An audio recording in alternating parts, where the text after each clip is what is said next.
Salam, selamat pagi Bapak, Ibu, dan saudara-saudari yang dikasihi Tuhan.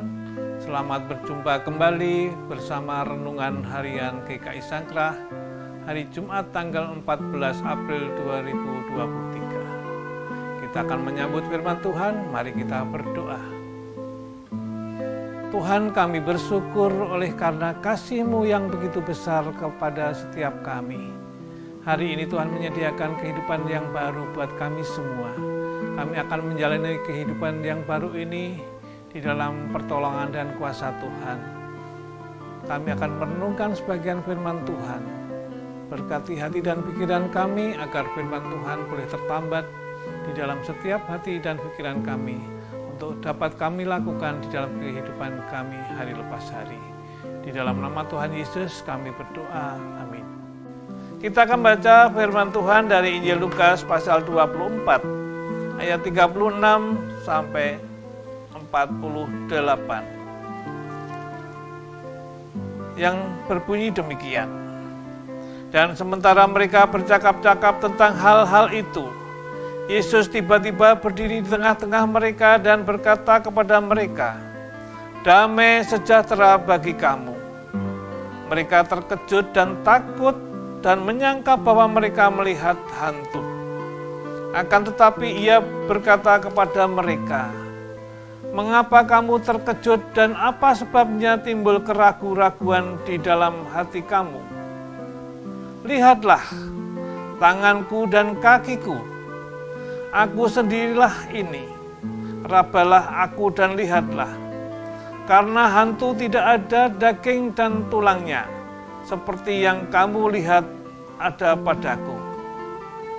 Sambil berkata demikian, ia memperlihatkan tangan dan kakinya kepada mereka.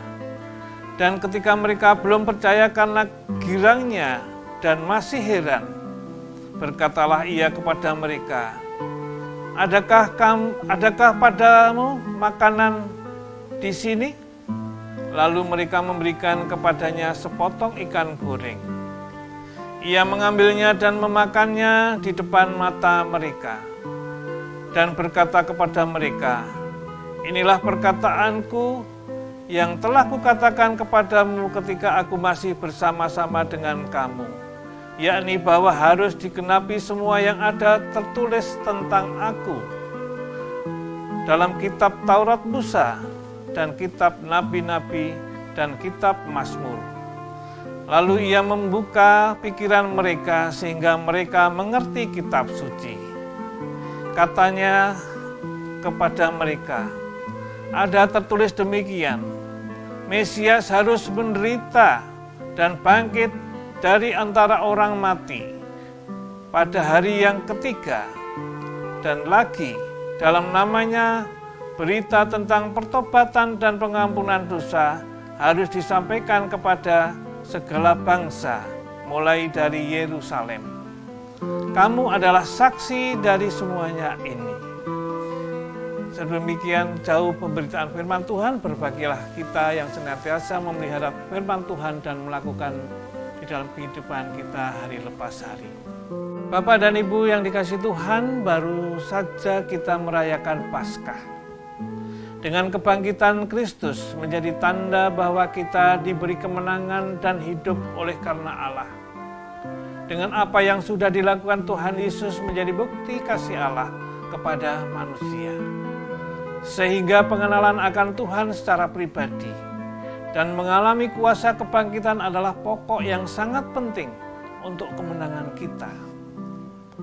Kuasa yang ada di dalam kebangkitan Tuhan Yesus adalah puncak kemenangan bagi kita. Kuasa iblis dan kuasa maut sudah ditaklukkan oleh kebangkitan Yesus dari kematian. Saat para murid hidup dalam ketakutan dan kebingungan, Yesus hadir dengan menyerukan damai sejahtera, agar kedamaian menuntun mereka dalam perjalanan iman selanjutnya bersama Yesus yang bangkit. Dalam peristiwa yang dituturkan oleh penulis Injil Lukas, pasal 24, ayat 35 sampai dengan ayat 48, kebangkitan Kristus membangkitkan keyakinan dan menjadikan bangkit dari ketakutan dan kebingungan mereka. Sebuah kelahiran baru yang mereka alami dari ketakutan menjadi berani, bahkan untuk mewartakan kasih Yesus bagi semua orang. Kuasa yang bekerja dalam kebangkitan itulah yang dipercayakan Tuhan kepada tubuh Kristus. Kita diberi akses jalan masuk untuk meraih kuasa, untuk bangkit sebagai manusia baru. Kuasa Allah yang menjadikan kita manusia baru. Seperti dituliskan di dalam 1 Petrus 1 ayat 3. Terpujilah Allah dan Bapa Tuhan kita Yesus Kristus, yang karena rahmat-Nya yang besar telah melahirkan kita kembali oleh kebangkitan Yesus Kristus dari antara orang mati kepada suatu hidup yang penuh dengan pengharapan. Kuasa Allah yang membangkitkan Yesus adalah kuasa yang sama yang menjadikan kita manusia baru. Menjadi orang Kristen bukan hanya pembentukan ulang, tetapi kekristenan adalah tentang penciptaan ulang, kebangkitan dan dilahirkan kembali. Persoalan sekarang ini adalah banyak orang Kristen yang ingin menjadi baik. Misalnya mereka berkata, saya mau jadi orang baik, jujur, dan perhatian. Keinginan seperti itu adalah keinginan yang baik.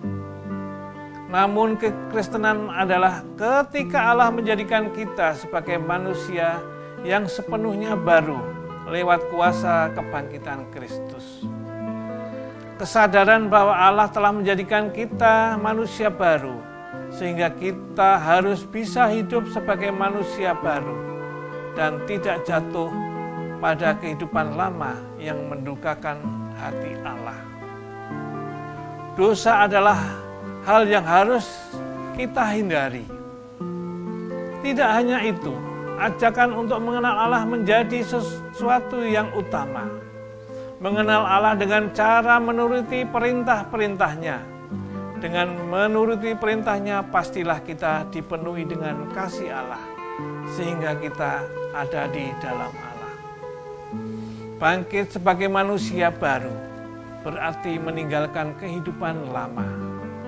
Meninggalkan cara hidup lama, walaupun bukan perkara yang mudah. Meninggalkan cara hidup yang mendukakan hati Allah, masuk dalam hidup menuruti semua kehendak Allah dalam firman-Nya. Selamat berproses, kiranya Tuhan memberkati setiap kita. Amin. Mari kita berdoa untuk firman Tuhan. Tuhan, kami sungguh bersyukur Tuhan Yesus yang telah bangkit, membangkitkan semangat setiap kami untuk kami menjadi manusia-manusia baru, menanggalkan yang lama, mengenakan yang baru, meninggalkan hal-hal yang tidak baik, yang mendukakan hati Tuhan, menjadi manusia baru yang senantiasa melakukan firman Tuhan di dalam kehidupan kami hari lepas hari. Berkati setiap kami dan tolonglah setiap kami. Berikan kami hikmat yang dari Tuhan, agar kami dapat menyenangkan hati Tuhan dengan melakukan firman Tuhan di dalam kehidupan kami hari lepas hari. Di dalam nama Tuhan Yesus kami berdoa. Amin.